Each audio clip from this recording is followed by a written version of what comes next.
Perfecto. Fabiana, ¿empezamos entonces? Vale. Bien, bueno. Ya comparto la pantalla. Espérate que te presento primero, así te ven.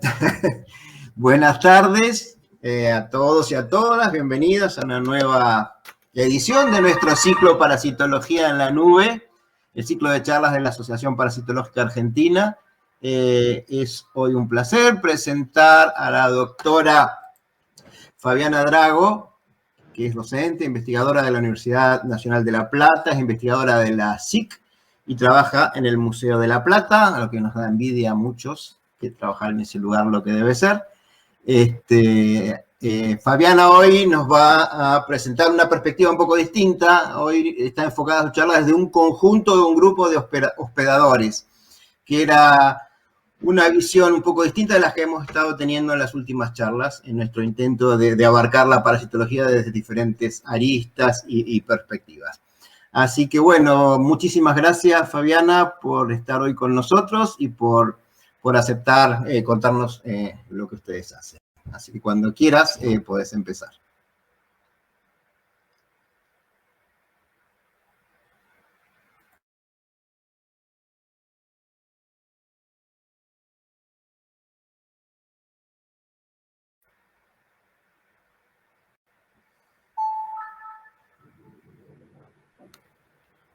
Me fui un segundito, pero ahí ya volví. Oh, sí, cuando quieras se puede empezar, Fabiana. Sí, se me había cerrado la página. Ah, bueno.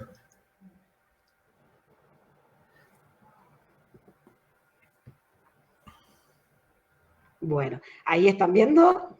Sí, perfecto. Buenísimo. Bueno, muchas gracias por la invitación y por la organización, Matías, que bueno, que siempre está atento a todo lo que es la difusión y ayudarnos a compartir las pantallas y probar que todo funcione bien. Antes de empezar, quería decir que bueno, que todo este trabajo es todo del grupo de trabajo del Museo de La Plata, Lía Lunaschi, Verónica Núñez, Regina Draghi y Mariano Dueñas Díaz. Yo soy la encargada de comunicarlo nada más. Bien. Y bueno, para ver cuánto sabemos de los helmintos de aves, ¿qué fuentes fueron las que utilizamos? En el caso de los digeneos, usamos las checklists preexistentes, una es del 2007 y una actualización del 2015, y además se usaron los trabajos publicados desde esa fecha hasta la actualidad.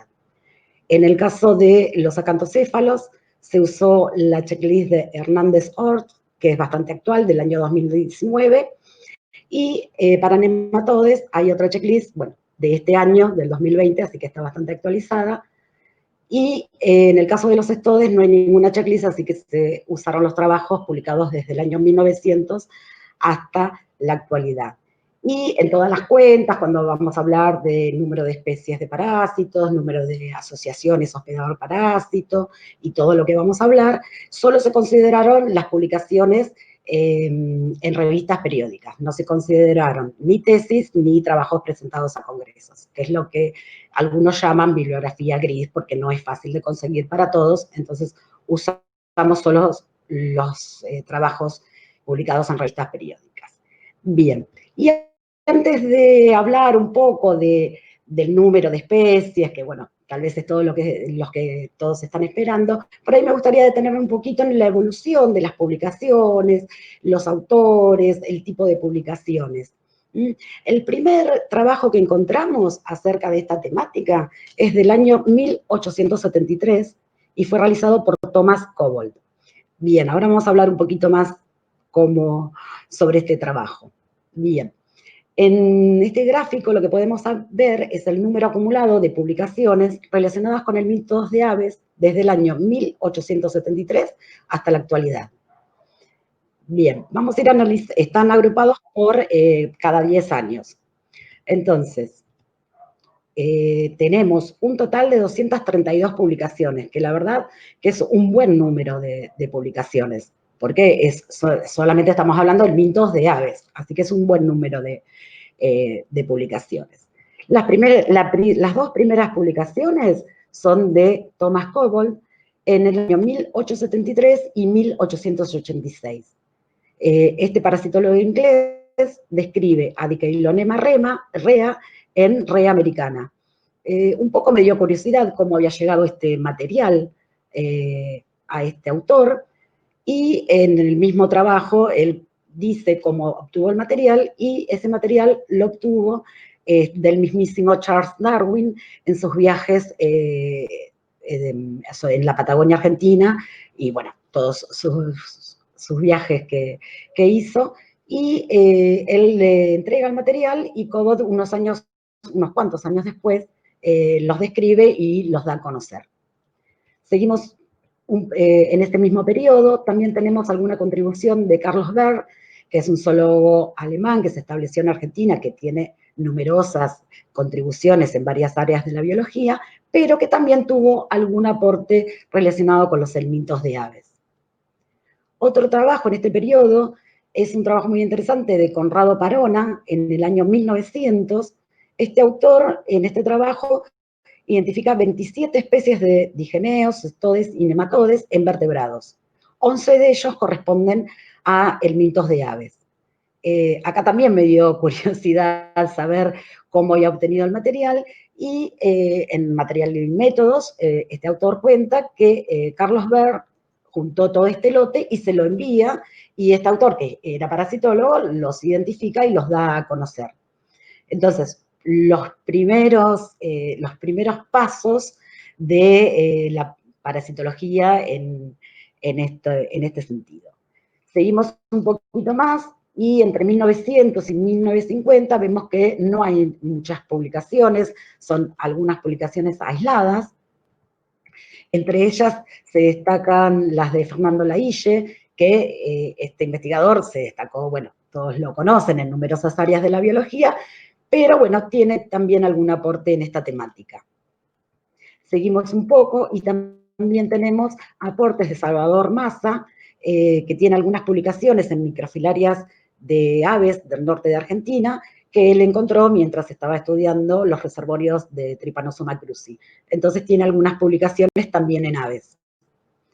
Digamos que hasta acá son publicaciones aisladas, de material que se envía a Europa, o de naturalistas, zoólogos, que trabajaban en otros temas y tienen pequeños aportes en esta temática. A partir del año 51 tenemos dos investigadores muy importantes. Uno de ellos es Jacobus Schurmans Stekoven, también europeo, pero que se radica en la década del 50 en Tucumán, y él trabajó en el Instituto Miguel Lillo. Él trabajaba principalmente en nematodes y tiene varios aportes en parásitos de vertebrados. Uno de ellos del año 1951 es muy interesante porque describe numerosas especies en aves, también en otros vertebrados, pero bueno, describe en ese trabajo 7 nuevas especies y da 9 registros hospedatorios. Entonces, bueno, es un trabajo muy interesante, y el material principalmente es todo del norte de nuestro país. Otro de los autores cuyas contribuciones aparecen en este periodo, al menos en esta temática, es Los Arcida, que bueno, es conocido por todos nosotros porque trabajó prácticamente en todas las áreas de la parasitología, también europeo, que se radica en Argentina más o menos bueno, en el año 1947. Y bueno, a él le debemos muchísimos trabajos. Todos hemos en algún momento leído trabajos de este autor, porque bueno, trabajó prácticamente en todos, pero tiene muy lindos trabajos en aves, trabajos muy completos, descripciones muy, muy extensas, en grupos muy variados, así que bueno, es un autor muy importante. Bueno, avanzamos un poco más, y ya en el periodo de 1961-1980 comienzan los primeros aportes de la doctora Margarita Ostrowski de Núñez. Ella trabajó también en gran cantidad de vertebrados, en helmintos de vertebrados, y sus primeros aportes en aves los podemos ubicar en este periodo. Ella también trabajó en muchísimos ciclos de vida, así que tenemos descripciones muy, muy buenas, y el ciclo de vida completo de muchas especies de esta autora.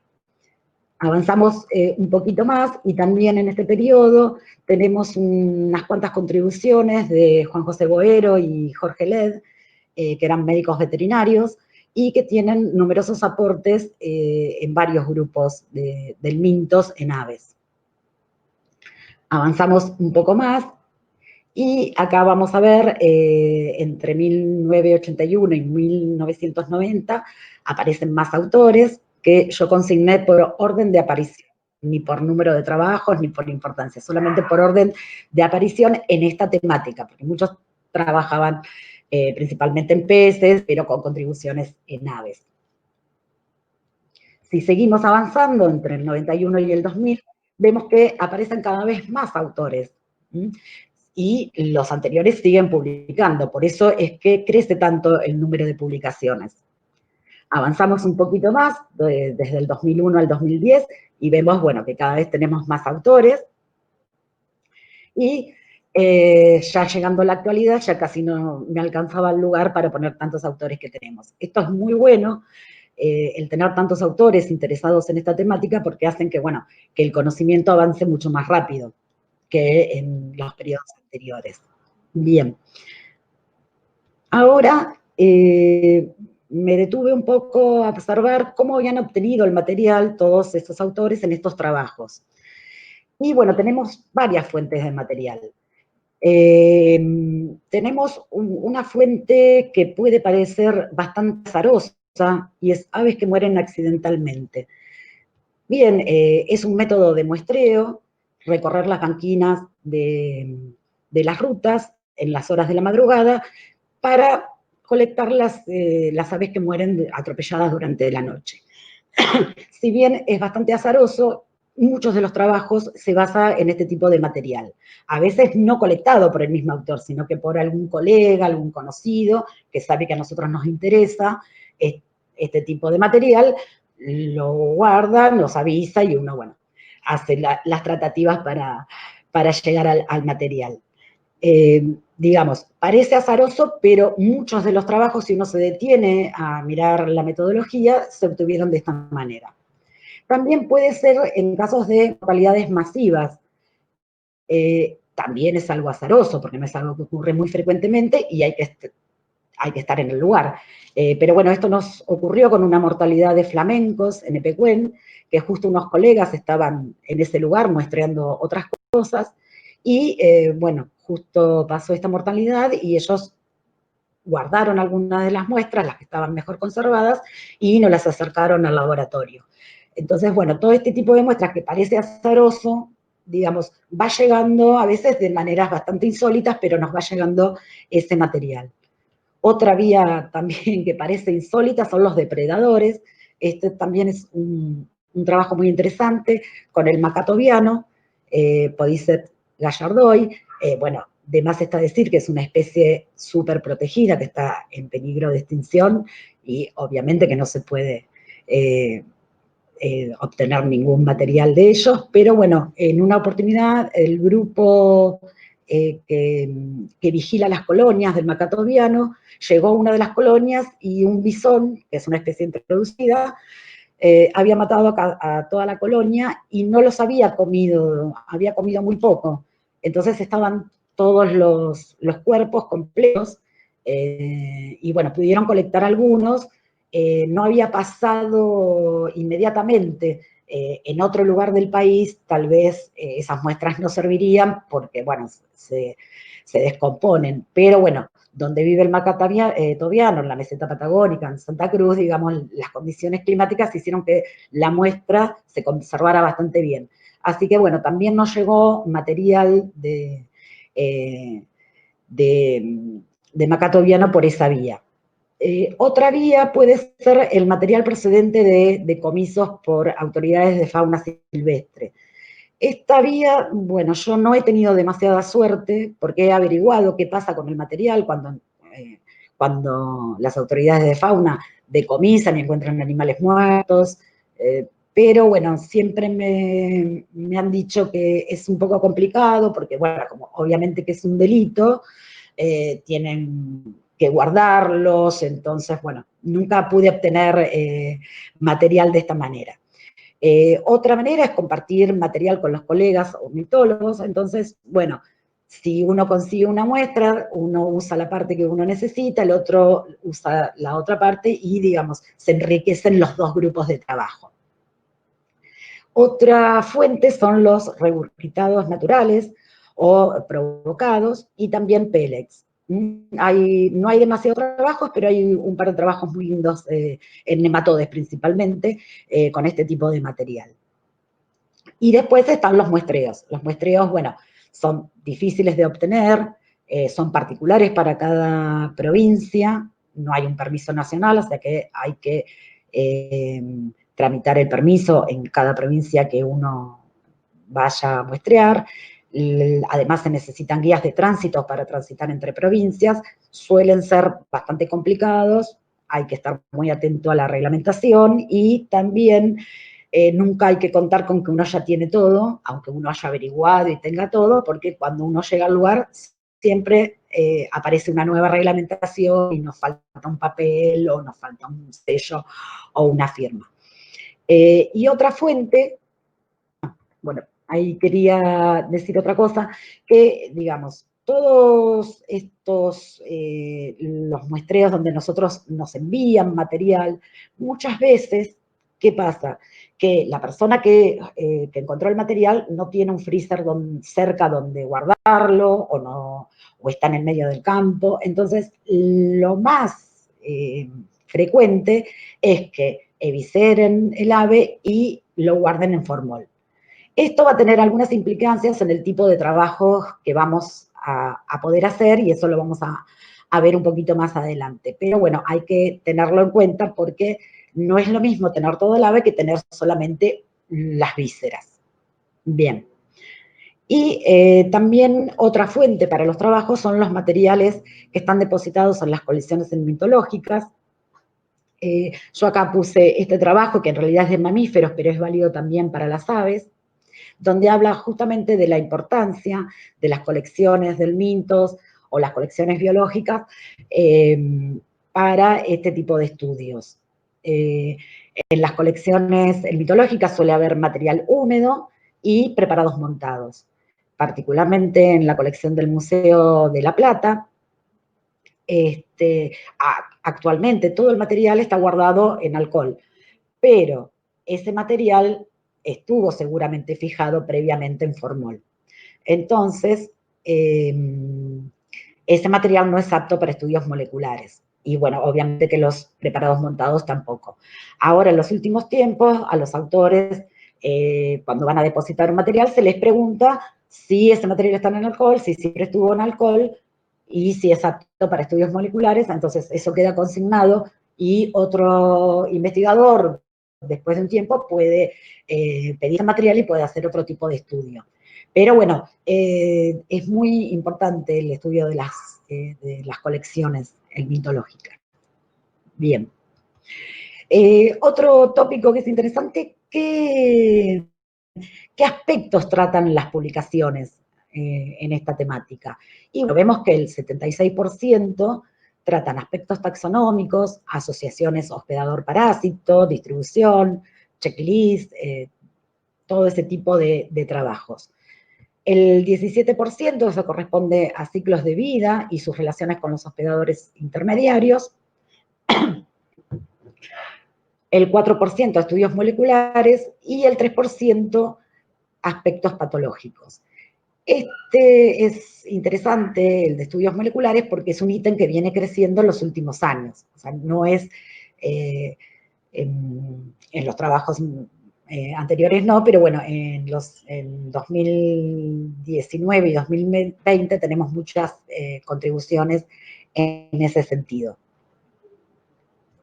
Bien, y ahora sí, lo que nos interesa es cuántas especies tenemos. Entonces, acá en este gráfico vamos a poder ver la curva acumulada de especies del Mintos, de aves silvestres en la Argentina, separada también por cada 10 años. Más o menos la curva sigue lo mismo que lo de las publicaciones. Y tenemos un número bastante importante de especies reportadas, que es 230 especies. Es un número bastante interesante. Bien. También podemos ver la curva acumulada del número de asociaciones hospedador-parásito, que más o menos la forma de la curva es similar, pero con números mayores, por supuesto. Tenemos 410 asociaciones hospedador-parásito. ¿Y esto por qué es? Si nosotros vemos las dos curvas juntas, vemos que, si bien la forma es más o menos parecida, vemos que a partir de 1960 se empiezan a despegar bastante. Entonces, a partir de este año, de este momento, aparecen mayor cantidad de estudios y donde se describen mayores asociaciones hospedador-parásito. Hasta 1960 era como que se describía una especie en un hospedador, pero no se investigaba si estaba también en otros hospedadores. Entonces, nosotros tenemos 230 especies, pero 410 asociaciones hospedador-parásito. Esto es porque hay muchas especies parásitas de aves que son generalistas. Por ejemplo, Athesmia heterocitodes, que fue encontrada en nuestro país, porque bueno, en otros lados también tiene más hospedadores, pero al menos en nuestro país, en todas estas especies de aves, y que como podemos ver son de distintos grupos, no están relacionados filogenéticamente. Bien, entonces, al tener muchas especies generalistas, obviamente que vamos a tener más asociaciones hospedador-parásito que especies parásitas. Bueno, continuamos un poco sobre la composición de esas especies. Y bueno, vamos a ver que la mayoría son digeneos, con 124 especies nominales. Le siguen los nematodes, con 65 especies nominales. Luego los estodes, con 33. Y por último, los acantocéfalos, con 8. Si nosotros hacemos este mismo análisis, pero para las asociaciones hospedador-parásito, y recordamos el gráfico anterior, vemos que el gráfico es prácticamente igual, pero, bueno, obviamente que cambian los números. Pero lo que se mantiene es que siempre las asociaciones hospedador-parásito son casi el doble que el número de especies, excepto en acantocéfalos, que es un poquito más. Continuamos con los grupos mejor representados. Y en el caso de los digeneos, bueno, acá tenemos un cuadro donde tenemos el número de especies por familia y vemos que la familia mejor representada, con 22 especies nominales, es Equinostomátida. Tienen un asterisco porque, bueno, están ordenadas según la última clasificación de la superfamilia Equinostomatoidea, que es un gran trabajo realizado por Basil Tack en el año, y colaboradores en el año 2016, donde hay una reorganización de toda la superfamilia Equinostomatoidea y donde algunas subfamilias como Equinocasmine pasaron a familia. Entonces, bueno, ahora tenemos menos Equinostomatidae porque, bueno, estos se nos fueron a una familia aparte. Pero de todas maneras siguen siendo los más abundantes. Le siguen los estrigeidos con 20 especies nominales y los diplostomidos con 16 especies nominales. Bueno, vamos a continuar con los nematodes. Acá también, bueno, tenemos las listas de todas las familias reportadas y el número de especies por familia. Y la familia con mayor número de especies es Aquaridae. Le siguen los anisáquidos y los tetramérides, con 8 especies cada uno.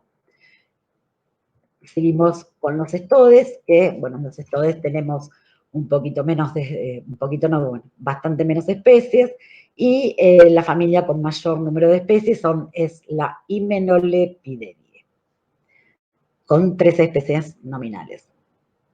Continuamos con los acantocéfalos, que son el grupo con menor número de especies, y donde tenemos solo 3 familias, y las que mayor número de especies tienen son Polymorphide y Centrorhynchide. Bien. Otra pregunta que se me ocurrió hacer es ¿dónde podemos encontrar el mintos en las aves? ¿En qué sitio de infección?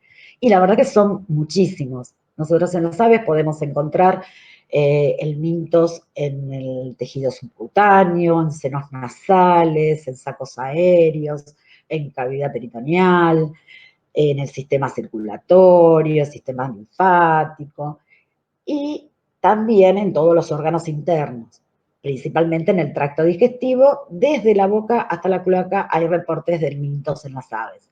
Y también en los órganos anexos, hígado, páncreas, también en otros órganos como los riñones, en oviducto también hay reportes. Es decir que, bueno, hay mucha diversidad de microhábitats donde podemos encontrar helmintos en las aves. Avanzamos un poquito más sobre dónde hemos encontrado estos helmintos en nuestro país. Y acá en este cuadro lo que podemos ver que el 86% son del tracto digestivo. Acá tenemos el detalle y, bueno, la mayoría son del intestino con el 54%, le sigue el estómago con un 15% y luego los demás sitios. Esto es muy interesante porque si yo le sumo a los parásitos del tracto digestivo lo que se considera vísceras, que sería lo que yo comentaba, que a veces cuando nos llega una muestra que nosotros no colectamos, que alguien nos dice te puedo guardar las vísceras, entonces en esa bolsita con formol suele venir todo el tracto digestivo, suele venir el hígado, a veces riñón. Entonces, ¿por qué hago este comentario? Porque si yo sumo todo eso, es el 91% de los reportes son de vísceras y el resto de los sitios suman un 9%. Entonces, bueno, es bastante obvio que nos están faltando algunos helmintos sanguíneos de sacos aéreos, de cavidad, y de otros sitios que no vienen en esas cantidades, digamos. En esas muestras. Bien. Continuamos un poquito con las aves. A ver, ¿qué aves son las que están más estudiadas? Entonces, bueno, acá hay una cuentita. Nosotros, de las 1042 especies de aves que tenemos en nuestro país, incluyendo algunas especies introducidas, se han reportado parásitos solamente en 121 de ellas. Es decir, que es menos del 12% de las aves hay al menos un reporte, porque esto no significa que nosotros conozcamos todos los helmintos de estas 121 especies de aves, sino que conocemos al menos uno. Bueno, si miramos un poquito las familias, vemos que las primeras 5, que son Láride, Anátide, Ardeide, Falacrocoráside y Tresquiornítido, todas esas familias están relacionadas con ambientes acuáticos. Les siguen los Accipítride, que, bueno, tienen también muchos reportes, bueno, por su dieta, que tienen una dieta tan amplia que, bueno, tienen posibilidad de adquirir muchos parásitos a través de la dieta.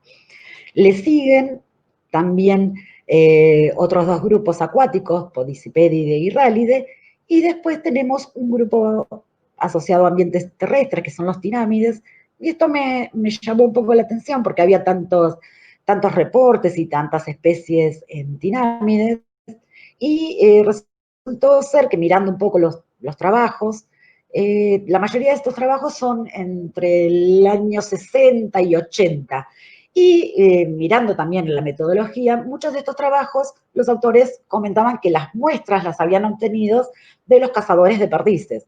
Entonces los cazadores iban a cazar perdices para comerlas y les donaban, digamos, las vísceras. Entonces hay muchos trabajos en tinámidos porque tenían esa facilidad de conseguir las muestras. Entonces, en cada grupito que nos ponemos a mirar, porque hay tantos reportes o porque hay tan pocos, siempre hay una historia detrás. Y nosotros podemos, mirando solo los números fríos, miro y puedo decir, bueno, los lárides es una familia de aves que se conocen todos los parásitos, o bueno, muchos de los parásitos. Pero también si me pongo a mirarlo cada registro, me doy cuenta que la mayoría de esos 41 registros son para Larus dominicanos. Entonces, esto quiere decir que, si bien yo miro el número frío y me dice que Láride es la familia más estudiada, en realidad es una de las especies del áride, que es la más estudiada. Este tipo de análisis se replica, bueno, con cada una de las familias. Bueno, yo menciono uno o dos para no extenderme demasiado. Bien. Seguimos un poco por la distribución de estos reportes en las distintas provincias de nuestro país, y en este mapa nosotros lo que podemos ver es el número de especies y el número de reportes. Entonces, bueno, ¿qué podemos observar? Bueno, que hay muchas provincias sin ningún reporte o con muy pocos, y que las provincias con mayor número de especies son Buenos Aires, Formosa, Chubut y Río Negro. Y bueno, acá tenemos siempre la broma que hacemos en los congresos, que a veces que decimos que la distribución de los parásitos sigue la distribución de los parasitólogos, o al menos de los lugares que ellos eligen para muestrear. Así que bueno, dejo un segundito el gráfico para que miren más o menos los números, y vamos a un detalle de cada una de las regiones de nuestro país, y en cada uno siempre hay algo más para decir cuando uno mira un poco más que los datos fríos, que es un número. Por ejemplo, en la provincia de Formosa, yo dije que era la segunda con el número de especies. Bueno, podemos decir, con el número frío, bueno, se conoce bastante de Formosa. En Formosa hay 45 especies del miltos reportadas y 66 reportes en distintas aves. Pero si me pongo a mirar bien esos reportes, de esos 66 reportes, 61 son en los alrededores del Colorado, y el resto son en los alrededores de Clorinda, es decir, en la parte más este de Formosa. Entonces, bueno, conozco todos los segmentos de Formosa, o una gran cantidad en realidad, de una parte. Ahora, si me pongo a ver qué helmintos son, me doy cuenta de otra cosa. Me doy cuenta que 61 de estos reportes corresponden a digeneos, 3 acantocéfalos y 2 de nematodes. Entonces, cuando me pongo a desglosar un poquito más los datos, me doy cuenta que en realidad no conozco tanto de Formosa, sino que conozco un poco de los digeneos del este de Formosa. Entonces, cada número tiene como una historia, entonces digamos, hay que mirar un poco más allá del número. Seguimos, bueno, acá para mostrar un pantallazo general. En Buenos Aires ocurre lo mismo, hay muchos trabajos en algunas zonas, otras zonas no tienen ningún trabajo. Si seguimos más al sur, también nos pasa lo mismo en Chubut, que también tenemos muchos reportes, pero también nos pasa lo mismo. La mayoría de los reportes están concentrados en la zona de Península de Valdés y Puerto Madryn, y después tenemos algún puntito aislado por el resto de la provincia. Bien. También me pareció interesante comparar con otras regiones. Por ejemplo, México, tenemos un trabajo de Pérez Ponce de León y colaboradores en el 2011. Este autor describió la biodiversidad de helmintos en vertebrados de México. Nosotros, bueno, vamos a comparar solamente las aves, que es el tema que nos ha reunido. Entonces, en México hay 1.096 especies de aves y en Argentina 1.042. ¿Cuántas hay estudiadas? 134 en México y 121 en Argentina. Bastante parecidos los números. Y en cuanto al número de especies reportadas, en México hay bastantes más, 275 versus 230. De todos modos, este trabajo, recordemos que es del año 2011 y ahora, bueno, tienen algunas especies más reportadas. Pero bueno, para comparar nos sirve para ver cómo estamos con respecto a otras regiones. Otra comparación con México, este trabajo es un poco más reciente, de García Prieto y colaboradores en el año 2014, pero es solamente para nematodes de vertebrados. Este autor también usa una curva acumulada de especies, es similar, pero usa intervalos de 5 años, pero más o menos las curvas son parecidas. Si bien él trabajó con todos los vertebrados, desglosa cada grupo, Así que nosotros vamos a ver qué pasa con las aves. Y acá tenemos, bueno, el número de aves, y acá me pareció un dato curioso, porque tenemos el mismo número de especies de aves estudiadas y también el mismo número de especies de nematodes reportados. Chequé varias veces estos números porque, digo, me estoy confundiendo, pero bueno, era así, bueno, una casualidad, pero bueno, teníamos los mismos números. Aunque bueno, vuelvo a recalcar que este trabajo es 2014 y este es 2020. Bien. También nos podemos comparar con otros países más cercanos como Chile. Acá este trabajo, bueno, ya tiene algunos años, en el 2005, y ellos tienen muchos trabajos posteriores, pero vemos que el número de publicaciones es mucho menor, 33 versus 232. También ellos tienen menor número de aves. Nosotros tenemos más del doble de especies de aves. El número de especies de aves estudiadas es 30 versus 121, y el número de especies del mintos reportados 38 versus 230. Pero bueno, un dato que también me pareció curioso fue que los hospedadores con más reportes son aquellos pertenecientes a los géneros Larus y Phalacrocoras, en ambos países. Así que bueno, con menor número de publicaciones, con menor número de trabajos, igual esto se mantiene. Me pareció este dato muy interesante destacarlo.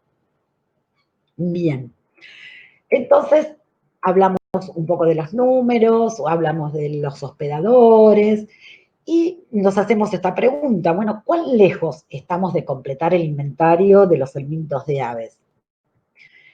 Por un lado, podemos decir que las curvas de acumulación de especies y las curvas de asociaciones hospedador-parásito aún no han alcanzado la asíntota, así que es esperable que aumentando los trabajos vamos a aumentar tanto el número de especies como de asociaciones hospedador-parásito. Sabiendo que solo se conocen algunos helmintos en el 11,6% de las aves registradas en Argentina, es esperable que, muestreando otros grupos de aves, encontremos también más parásitos.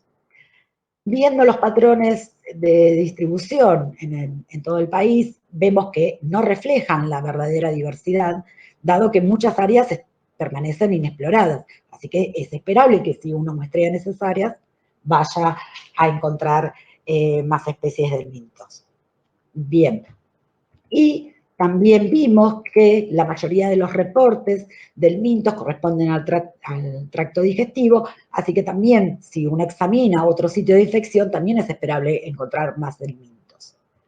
Pero bueno, algún investigador un poco estricto me puede decir, ¿podés afirmar que el inventario de aves está lejos de ser completado? Porque puede ser que se sigan haciendo contribuciones, que se examinen otros hospedadores, que se examinen otras áreas, que se examinen otros sitios de infección y siempre encontremos las mismas especies. Entonces, bueno, uno les puede decir que no es probable, pero que podemos asegurarlo porque tenemos indicios. ¿Y cuáles son esos indicios? Bueno, existen en nuestro país numerosos reportes de los estadios larvales de helmintos en invertebrados, especialmente en gasterópodos, pero también en otros invertebrados, peces, anfibios y reptiles, que aún no han sido hallados en las aves que actuarían como hospedadores definitivos. Entonces, si esos estadios larvales están en sus hospedadores intermediarios, en algún ave tienen que completar su ciclo, porque bueno, estamos hablando de grupos que maduran en aves. Entonces, ahí ya nosotros tenemos cómo contestar, bueno, pero tenemos todavía que encontrar muchas especies que se conoce el estadio larval, pero no se conoce el adulto. Hay muchísimos ejemplos, yo voy a mencionar dos nada más para no hacerlo muy extenso, pero bueno, uno de ellos es el género Tylodelphis, que es un digeneo de la familia Diplostomide, y en este caso las metacercarias se pueden encontrar en peces y en anfibios, pero principalmente en peces. Si bien hay registro en anfibios, no son tan frecuentes.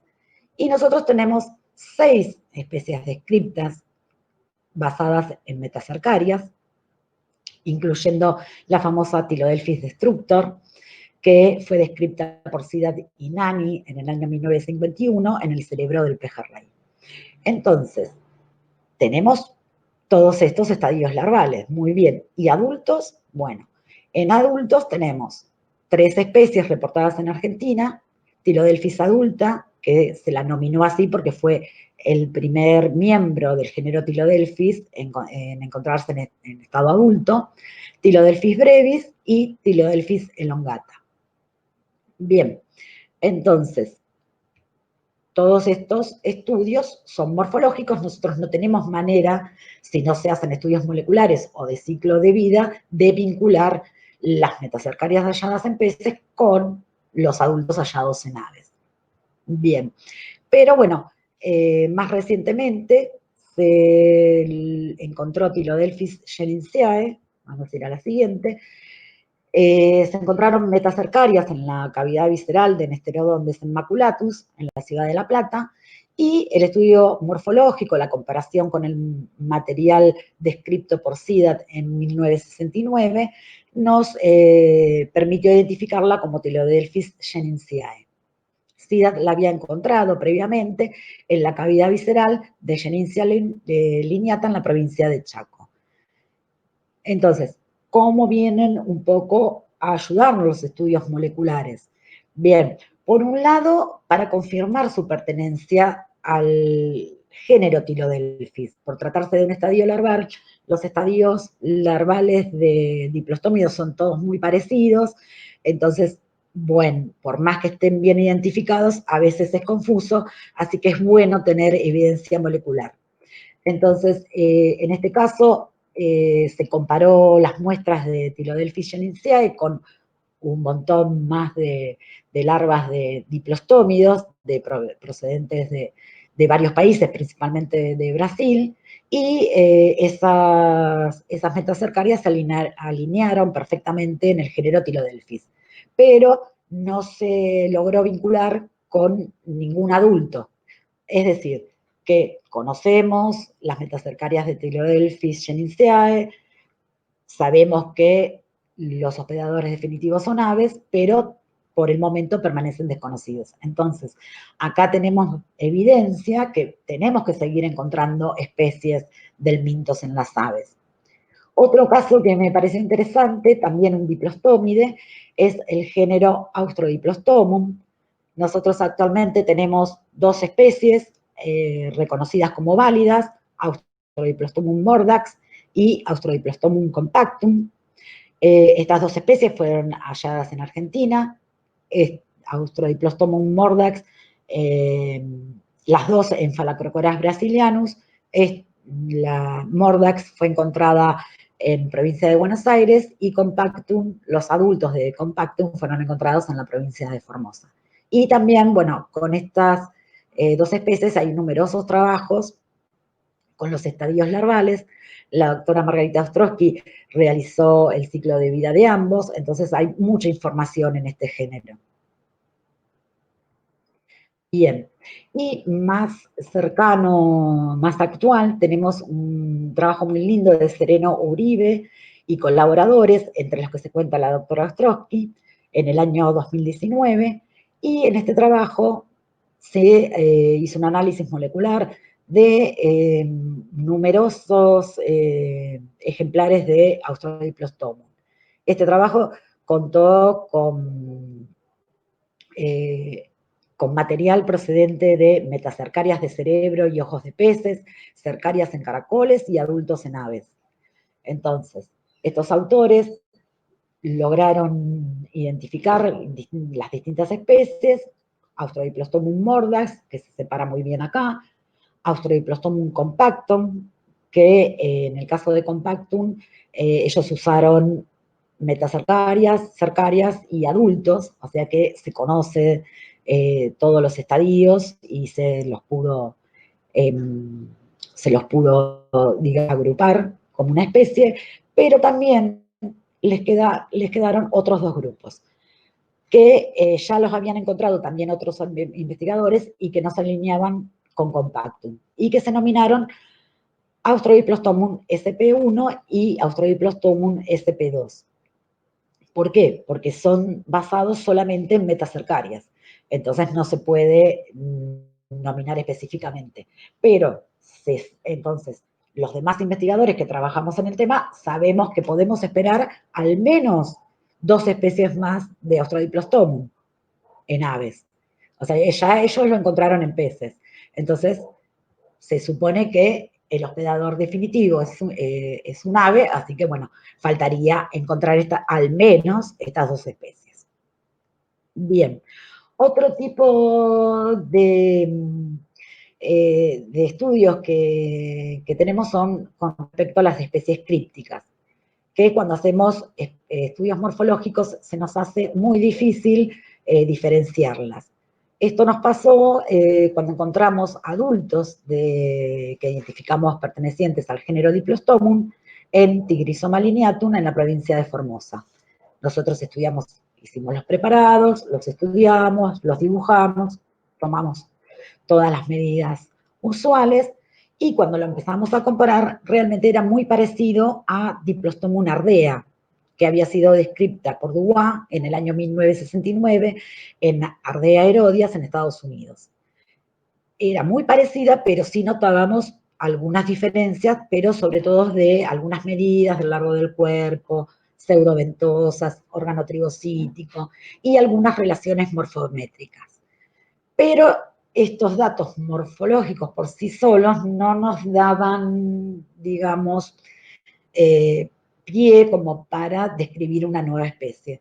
Entonces, bueno, decidimos hacer estudios moleculares y como un grupo de Brasil, Puerto Rico y Canadá estaba trabajando más o menos en lo mismo, bueno, compartimos un poco los datos y bueno, fue la verdad que muy bueno porque logramos vincular molecularmente a nuestros adultos con las metacercarias que los investigadores de Brasil habían encontrado en los ojos de peces.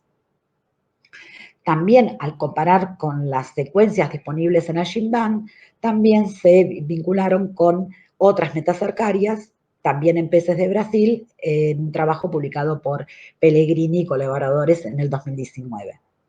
Entonces, bueno, acá teníamos todas no, porque bueno, faltarían las cercarias, pero teníamos varias de las instancias. Y, por suerte también, tenían secuencias de Diplostomum ardea de Canadá y Puerto Rico. Y entonces, esto nos permitió, además de hacer la comparación morfológica, hacer una comparación molecular. Y esto, acá, bueno, están los resultados de este trabajo, nos permitió separar muy bien a Diplostomum ardea, de Puerto Rico y Canadá, a nuestra nueva especie que nominamos Diplostomum lunaschia y que fue encontrada en Tigrisoma lineatum de Argentina y en peces de Brasil. Entonces, los estudios moleculares nos están ayudando a diferenciar especies crípticas, entonces también eso va a hacer que el aumento de este tipo de estudios aumente el número de especies en los siguientes años. Bien, y como perspectivas futuras, yo creo que el incremento en los grupos de investigación que están interesados en estas temáticas van a hacer muchísimos aportes en la siguiente década. También es muy importante el impulso de las revistas nacionales, como la Revista Argentina de Parasitología, porque nos permite publicar datos de distribución, datos ecológicos que tal vez otras revistas no nos permiten, y hacen al conocimiento de nuestra fauna mitológica. Así que, bueno, el impulso de nuestra revista, digamos que es muy importante. El estudio del material depositado en colecciones mitológicas también va a ser bastante importante, y sobre todo el perfeccionamiento en los estudios moleculares nos van a permitir dilucidar numerosos conflictos con especies crípticas o también vincular estadios laborales con los adultos. Así que por estos dos motivos yo pienso que en la próxima década se espera un notable aumento tanto en el número de especies de helmintos como de las asociaciones hospedador-parásito. Y bueno, eso es todo. Muchas gracias por escucharme y bueno, por compartir este momento.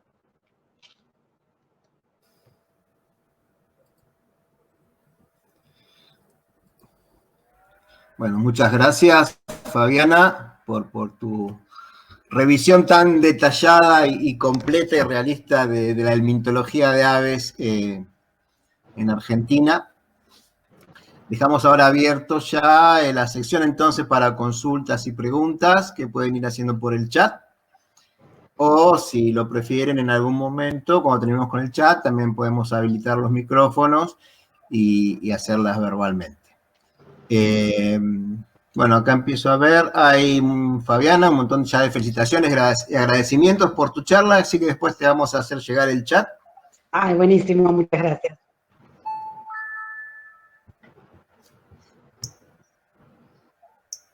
La primera pregunta es de Matías Merlo y dice si hay estudios sobre cómo afectan las migraciones de las aves a los ensambles de sus parásitos.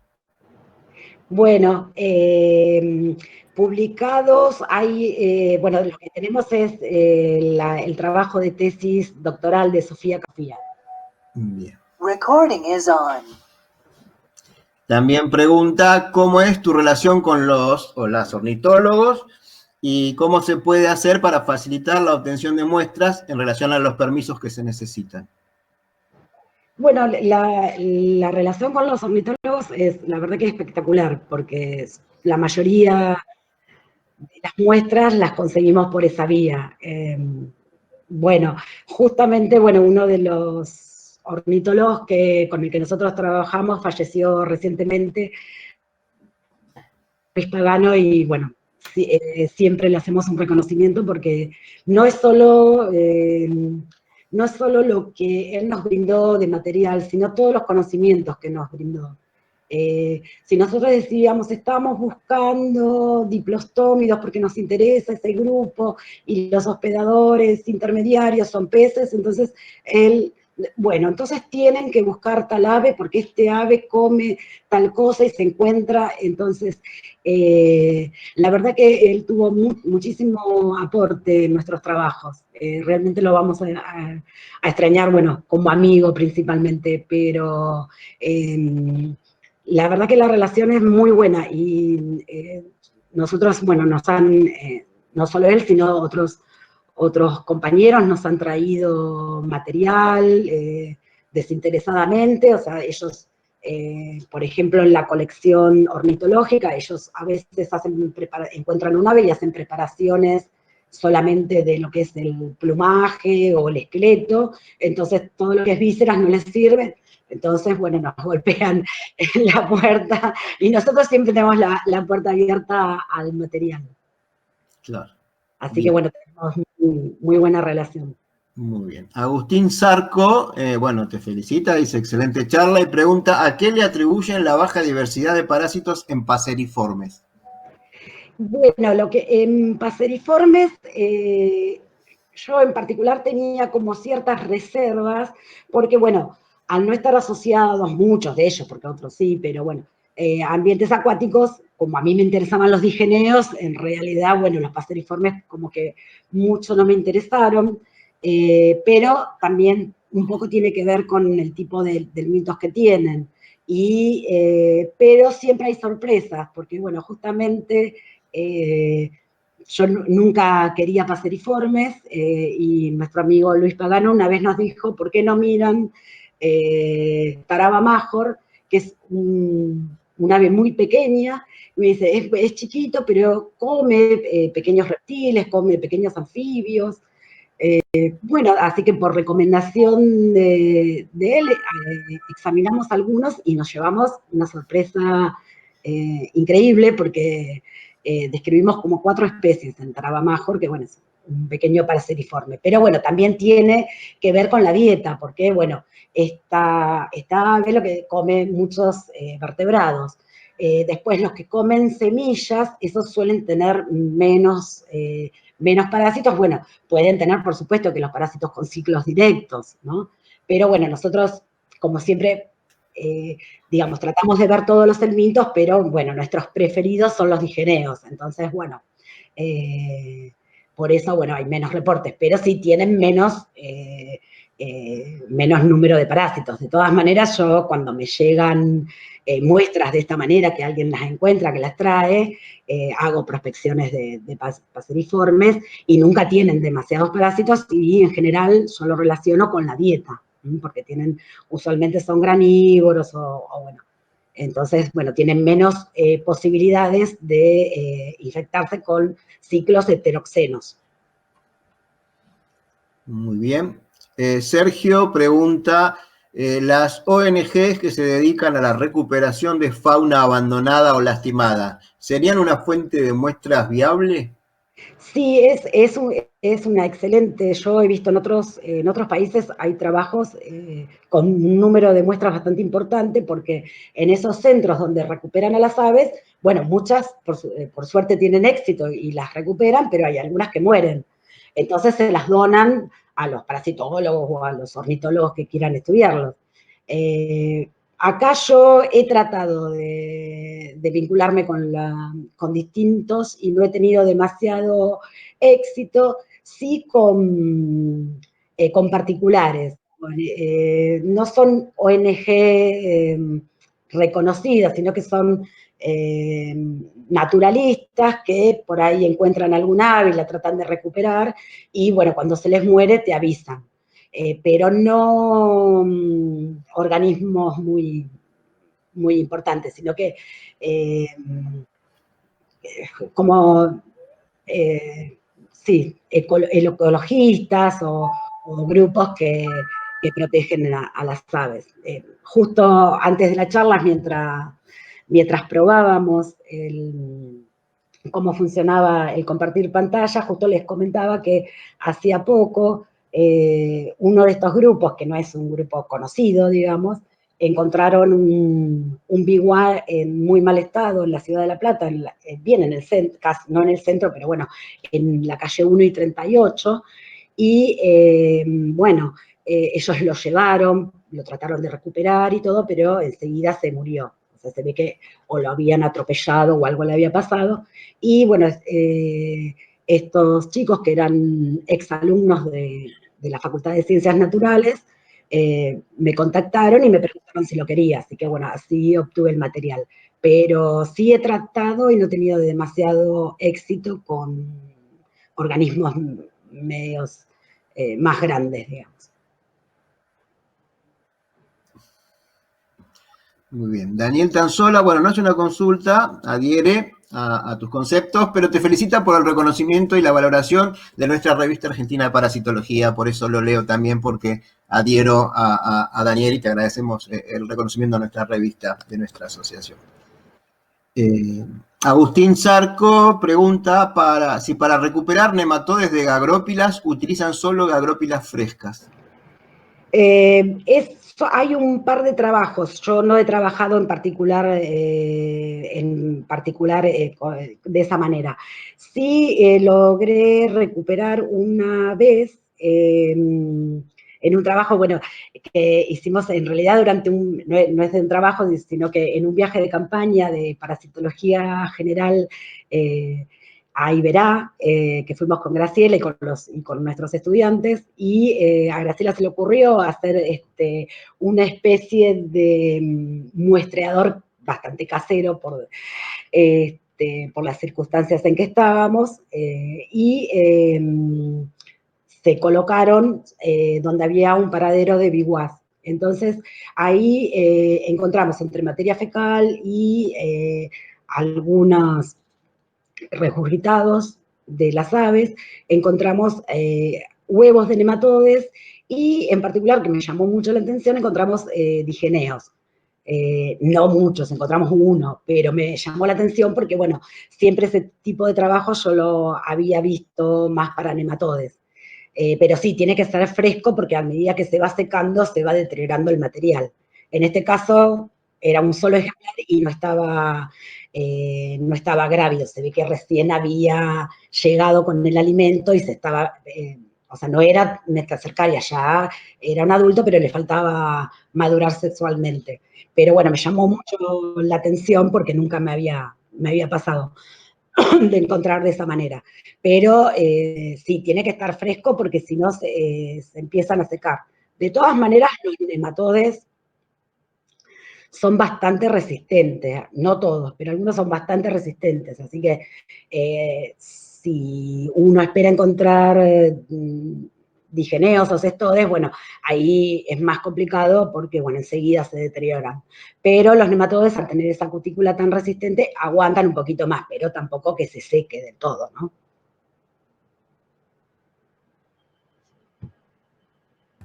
Gracias.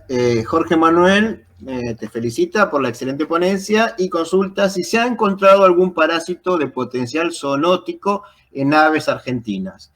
Y además, si en los acantocéfalos reportados se ha encontrado Profilicolis almani y en qué hospederos. Bueno, agradece mucho y manda un abrazo desde Perú. Bien, gracias. Bueno, en cuanto a la primera pregunta de potencial zoonótico, tenemos algunos esquistosomátidos, que no son Schistosoma manzoni, sino que, bueno, Dendrobilarcia, otros géneros, que maduran sexualmente en aves. Entonces, si nosotros tomamos contacto con las arcarias, si tomamos contacto con las cercarias de estos esquistosomátidos, quedan en la piel y provocan lo que se llama dermatitis cercarial. Y también, bueno, esos hay varios reportes. El grupo de Bariloche tiene unos cuantos trabajos muy lindos, Gustavo Biosi y Verónica Flores, en esta temática, que, bueno, incluso hay un trabajo con los bañistas, donde se puede ver, digamos, por ahí no se sabe cuál de todas las especies de esquistosomátido es la que lo provoca, pero bueno, esta es una de las zoonosis más conocidas. Y hay, bueno, hay varios, también Sergio Martorelli tiene un reporte de otro esquistosomátido. Y Profilicolis sí, pero la especie que él dice, me parece que no. Lo podemos consultar en la checklist de Hernández Ors, que es bastante, está bien actualizada, es del año 2019. Ahora no recuerdo bien si esa especie está citada, pero me parece que no. El género...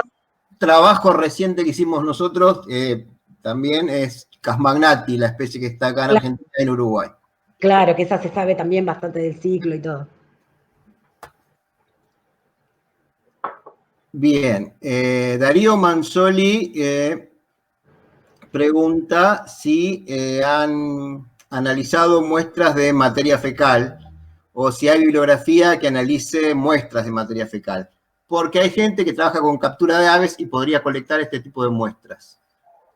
Bien, sí, hay varios trabajos con materia fecal, lo que pasa que es muy difícil de identificar a nivel específico algunos helmintos, especialmente para digeneos, que los huevos la verdad que son muy parecidos, pero sí hay trabajos en Corrientes de Martínez, había una chica que trabajaba en Sturnus vulgaris que bueno, ella era de la rama ornitológica y para sumar un poco a su tesis también cursó parasitología, entonces, bueno, siempre nos preguntaba sobre esta temática, entonces, bueno, también buscaba en los nidos la materia fecal para buscar, digamos, que sí son válidos, hay muchísimos trabajos de ese estilo, hay otro de Lucas Garvin, también que trabajan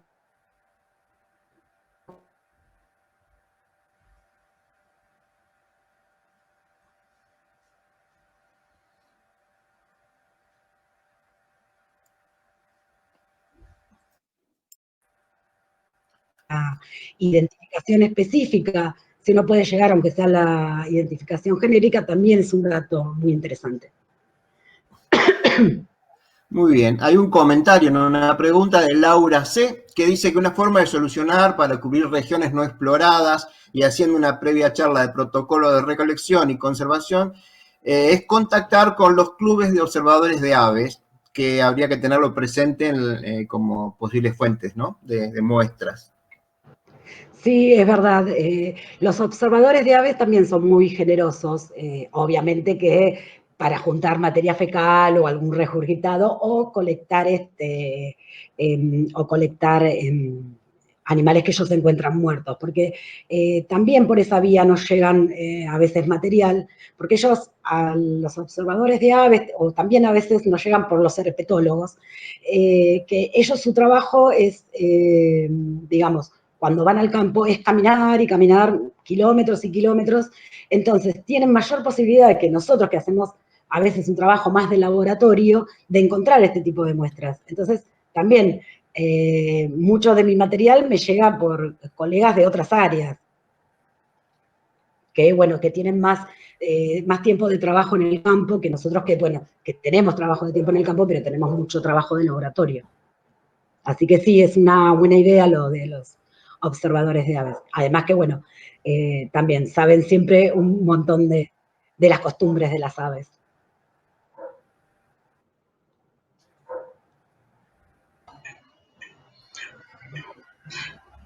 Bueno, Bueno, muchas gracias. Actualmente, ciertas rapaces. Perdón. Se me cortó un poquito, no sé si estabas terminando de decir algo y yo me superpuse, Fabiana. Pero no escuché el principio. Bien, Delfina Canel dice que actualmente ciertas rapaces se encuentran cada vez urbanizadas, al menos en Mar del Plata, es muy notorio, y el ejemplo más claro son los chimangos. Si se sabe si ha habido cambios considerables en su fauna parasitaria a raíz de posibles cambios en su dieta asociados a su vida en la ciudad. Bien, sí, la observación de Delfina es correcta. Yo también he visto tanto chimangos y también caranchos, bueno, cada vez se acercan más a la ciudad. Pero no, que yo conozca no hay ningún estudio en ese sentido, porque en realidad en rapaces hay muy pocos estudios. Y son siempre estudios puntuales. Eso es uno de los problemas. A mí que me gusta la ecología y ver las relaciones entre los hospedadores, intermediarios, la dieta y todo eso, a veces me dificulta un poco por el número de muestras que podemos tener, porque bueno, ya hablamos en extenso de cómo conseguir las muestras, que es bastante difícil, entonces es raro tener muchos ejemplares. Entonces, en rapaces, si bien hay unos cuantos trabajos, en su mayoría son trabajos puntuales. Bueno, nosotros tenemos unos cuantos trabajos en Formosa y después hay algunos trabajos dispersos de la época, más o menos de la década del 60, de Boero y LED, y después hay algún que otro trabajo disperso, pero hay muy poco.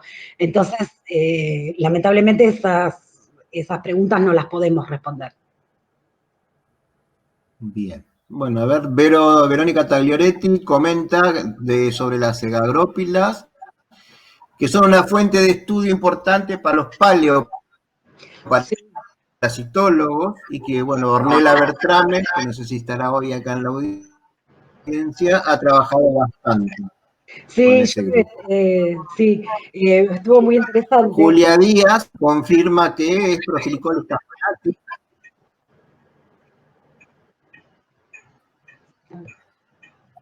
se te corta. La charla. Un poquito de delay, me parece, entre que yo hablo y Sí, se te me corta. escucho. Yo quiero después hacerle una pregunta que no me gusta escribir, entonces la hago oralmente. Dale, Graciela, porque en este momento hay comentarios, pero no hay preguntas escritas. Bueno, más. bárbaro. Bueno, Fabi, como siempre, me pareció excelente la exposición. Sos una buscadora de información que siempre admiro porque tenés esa cosa de armar la checklist y de buscar y de hacer esos porcentajes que me haces acordar a Rosario Robles, pero con los mamíferos. Así que realmente es un gusto tener acceso a esta información. No, lo que yo quería preguntar, bueno, decirte que como dijo Julia, Lucas ha trabajado en pellets y en los regurgitados de BY, ha hecho trabajos también relacionados con las presas y los parásitos que observaba en las aves, así que bueno, hay algunos intentos como para utilizar ese material y sacarle provecho, para ver también las relaciones entre hospedadores intermediarios y parásitos adultos. Y con respecto a los nematodes, que sé que no son tu preferencia, pero bueno, están, te quería preguntar, ¿los tricostrongylidos en las aves terrestres están presentes? Que hay tantos en los mamíferos, ¿en las aves aparecen con frecuencia? Digo en las aves terrestres por el ciclo de vida que tienen los tricostrongylidos y porque se me ocurre que más en ese tipo de aves pueden estar presentes. Bien. Sí, había mencionado el trabajo de Lucas en pellets. Sí, lo escuché. Sí, por Y es muy supuesto. interesante porque, bueno, son esos métodos no invasivos que, bueno, que uno no necesita dañar al hospedador, digamos.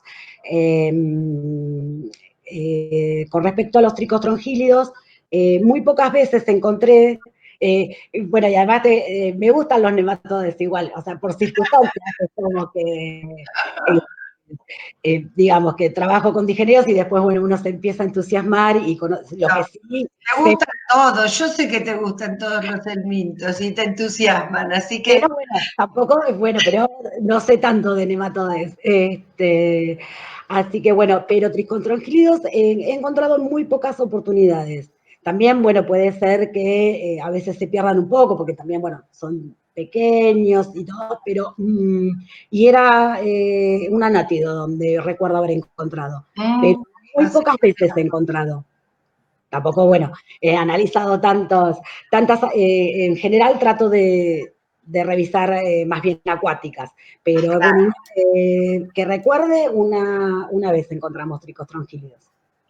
Pero sí, es un grupo que aparece en aves, es un grupo que aparece. Esa parte, claro. No es tan diverso como en mamíferos, pero bueno, pero aparecen.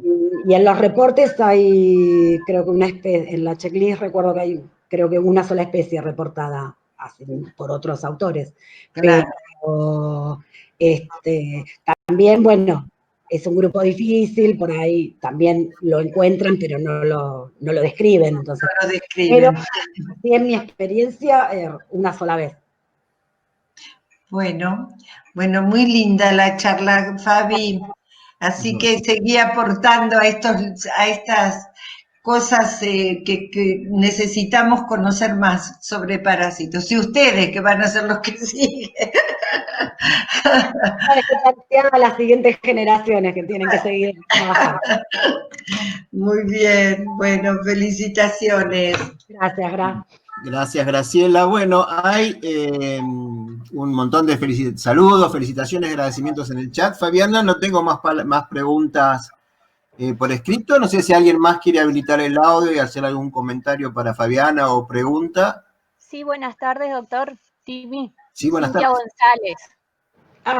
Cintia. Hola, Cintia, ¿cómo estás? ¿Cómo le va? Muy Hola bien. a todos. Sí, quería saludarle a Fabiana y felicitarle y hacerle una pregunta. ¿Qué tal, Cintia? Un placer escucharte. ¿Cómo anda, Fabi? Bien, bien. Bien, bueno, mira, ¿sabés qué? Leí que en el último número de la revista argentina de parasitología encontraron Leucocloridium. Sí. En Formosa y me voló la cabeza, porque yo, así como tu fuerte no son los nematodes y mi fuerte no son los digeneos, ¿viste? Entonces quería saber si el ciclo de vida de los que se encuentran acá en el neotrópico, digamos, podría ser parecido a los que son famosos, estos que se meten en los tentáculos del caracol y eso, porque si es así, la próxima que me voy a Formosa no miro las ranas y miro los caracoles. Sí, son los famosos leucocloridios los que provocan este ciclo tan fantástico que los caracoles, bueno, que los esporocistos están en los tentáculos de los gasterópodos. sí, es el mismo. Hay varias especies de Leucocloridium. En esta oportunidad, el que nosotros encontramos es Pulchrum. Y sí, buscá por favor, porque en Brasil hay un montón de reportes, tanto en el hospedador intermediario gasterópodo como de adultos. Pero acá, bueno, tenemos solamente este, que es el primer registro del género. Dale, Fabi, voy Ya. a mirar. Vamos, cuando podamos vamos todos a buscar caracoles acá. Sí, y otra cosa es que siempre cuando nos vamos al campo, bueno, nosotros salimos a buscar, ya sabes, anfibios y reptiles, pero siempre miro si no hay aves así para colectar para ustedes, pero no tuve suerte, ¿eh? hasta el momento. Seguí mirando. Sí, más vale que tenemos bueno, todo preparado. Los trabajos, todo del grupo de Corrientes, de Mónica Hamann y de Cintia, también, bueno, eso ya se hacía muy larga la charla, ya me había dado cuenta que había ya agregado demasiadas diapositivas, pero bueno, también en anfibios, ellos describieron un montón de estadios larvales, que se corresponden con adultos en aves. Entonces, nosotros queremos encontrar esos adultos en las aves. Así que, bueno, estamos pendientes. Dale, Fabi, muchas gracias por la respuesta. Un placer escucharte, Cintia. Besos a todos ahí. Cintia. Gracias, Cintia, un gusto. Cintia, hola. Daniel Tazola, ¿quería comentar algo? Hola, sí. Daniel. Hola, gracias, Juan. Bueno, Fabi, felicitaciones, te felicité por escrito y ahora te felicito por oral. Muy linda la charla y vos sabés que respecto a lo que dice Cintia, hola Cintia, ¿cómo te va? Te saludo. Hola Daniel, ¿cómo están? Bien, muy bien. Un placer. Vos sabés que, un placer para nosotros también. Vos sabés que les comento a ustedes, a fin de año del año pasado, Florencia Cremonte estuvo acá con nosotros en Bahía Blanca dando un curso en el contexto de la Jornada Nacional de Malacología, el Congreso Nacional de Malacología, y el curso lo hizo gente, un grupo como de 9 chicos de la Universidad de Posadas que trabajan en genética y en genética de moluscos. Un grupo, está Vogler y algunas chicas más que no me acuerdo el nombre, y en una de las charlas una chica le dice, ¿qué puede ser esto? Y le mostró la foto de un caracol con una antena y era clavado un Leucocloridium. Así que no sé, no me pregunten porque eso fue una anécdota al pasar, pero es cuestión de contactar con Florencia, que ella debe acordarse bien porque le dijo, esto lo tenés que seguir, porque sí, encontró creo que era 1 o 2 caracolitos de tierra donde tenían el esporocisto coloreado como un flor de Leucocloridium, y mostró inclusive un video que había filmado con el teléfono, así que les digo a las dos, por un lado, leí tu trabajo en el último número que me gustó mucho, el de Leucocloridium, Fabi, está muy, muy lindo. Para mí era toda una novedad que en Argentina había. Y por otro lado, Cintia, si andás por el norte y entras a buscar caracoles, mirá los caracoles de tierra ahí en la hojarasca, que alguno va a tener un cuernito de colores. Ojalá lo encuentre. Sí, avisá. Dale. Sí, quería hacer un comentario, buenísimo tu comentario, Daniel, gracias. No sé si está Verónica Núñez, que es la primera autora de este trabajo, porque, bueno, no tenía buena señal, así que no sabía si podía estar. Pero bueno, nosotros, bueno, Verónica es amiga de Vogler, entonces, bueno, también estamos en contacto con ese grupo. Y, listo, entonces se te achican las distancias. Así que, bueno, y justamente en algunas de las conversaciones, porque ellos estuvieron trabajando acá en el museo también, antes de instalarse en Misiones. Mirá qué lindo. Roberto Vogler y Ariel Beltramino. Así claro. Que, bueno, eran compañeros en la división Invertebrados. Y bueno, es un grupo que trabaja, bueno, son genetistas y bueno, nosotros la verdad que les consultamos porque nosotros es como que empezamos un poco con esto de molecular, un poco tarde, digamos. Claro. Así que les consultamos, la verdad que son fantásticos, son súper desinteresados, se enganchan en cualquier cosa que uno les pregunta, primers, de lo que sea. Y en alguna de estas conversaciones ellos también están enloquecidos con encontrar, porque además son malacólogos, entonces, bueno, están enloquecidos con encontrar los leucocloridium en los caracoles. Claro, ahí te dice Julia, listo, a cerrar el ciclo y publicarlo en la revista nuestra.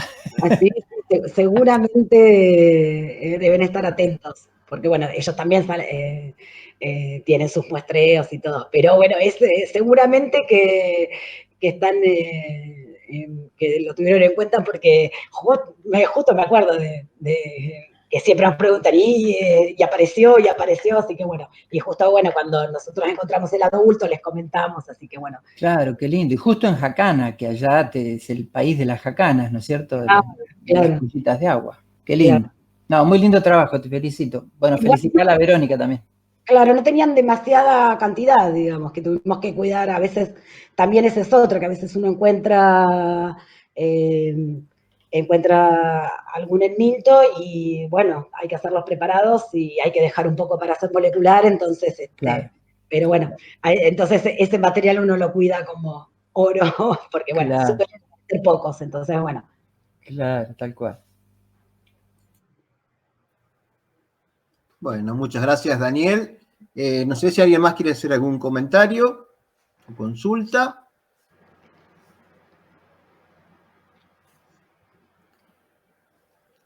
Parece que no. Ya, pobre Fabiana, la tenemos hace mucho hablando.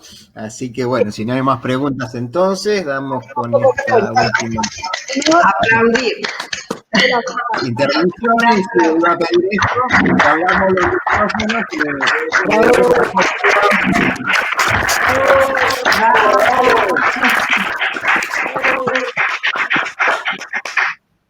Muchas gracias, muy Fabiana. Bueno. ¿Vos querés agregar algo?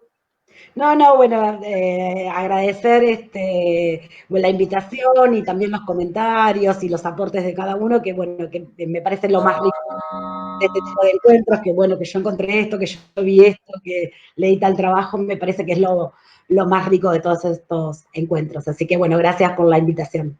Bueno, gracias. Mira, acá me están avisando que Verónica Flores quería hablar y a mí se me pasó por alto. Así que, Verónica, cuando quieras. ¿Qué tal, Verónica? No. Había levantado la mano, se ve si... Sí, hola, me equivoqué, no quería levantar la mano. Está bien. Saludarla, Verónica. Hola.